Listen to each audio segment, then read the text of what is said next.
interested in the way that you, when you're doing that split hand roll, you have a very downwards approach. Like it's very muted and firm. I'm usually very light and bouncy. I mean, I don't know. When I'm watching you play, it feels like a lot more of your hand is like engaged. Okay. Whereas when I'm doing it, it feels a lot more from here, and I'm bouncing. Right. Okay. And my fingers are barely doing anything, actually. And I want to put a disclaimer out there because split finger is one of the easiest things to practice incorrectly, I think. Because if you're moving your digits and really trying to get from the finger strength, I feel like on the handpan in particular, you're losing out on a lot of the best parts of the handpan, which is this like ellipses and circles, like all of this kind of motion that's natural to it really lends itself. And also they're bigger muscles, you know, so I feel like the driving is here, right? Yeah. I focus I feel it here more. But some people, like a good indication, I think, of a problem is when you're striking in a different place. Yeah. Usually means you're digitizing. Yep. And it's not that there's no digit strength. There is digit strength, and there's a combination of rotation and digit. But this idea of hitting the same spot really helps. What I was saying for this particular one. Oh, nice. Yeah, I think I didn't even notice I was doing that until you're mentioning it now. I'm doing, what is that, like closed for the first four and then ending open? It almost feels like you're starting kind of here, dropping. Yeah. So I'm really accenting that last one in particular. I think the first and the last strike, yeah? So both ones, I guess. One and a two. Nice. One and a two, one and a two.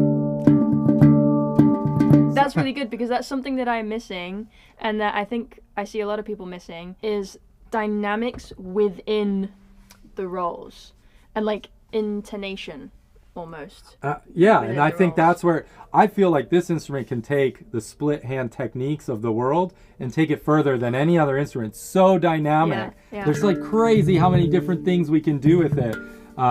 So if you like that, you will love these. I think so. I think it's quite nice. Oh, I'm very excited. So just picking two notes that you enjoy, could be octaves, whatever, and it's good to move around. Or we're just gonna move and play, you know, just like we would do any accent grid. You know, play around. Right. And you can just freestyle the things you like here.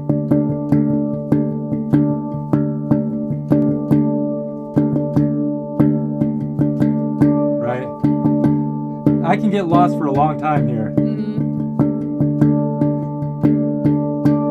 Try not to drag my hands. And then when you feel comfortable, you can add some subdivisions. Or you can slow the whole thing down if your subdivisions are too fast. Right. What would that be?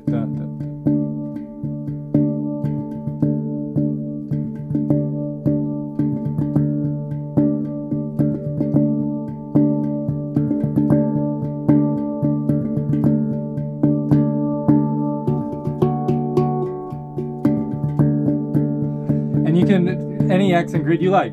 Triple it. I like odd metered with this one a lot because it really gives you a sway, like a 5.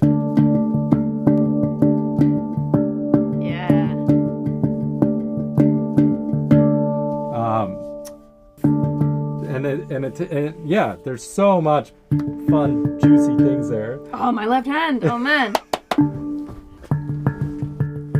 Wakey, wakey, rise and shine. Yeah, it will expose imbalances in the hand pretty quickly, right? And that's a good point. Yeah. You might have to back up and just focus on the other hand, depending on where you're at. That's a really good.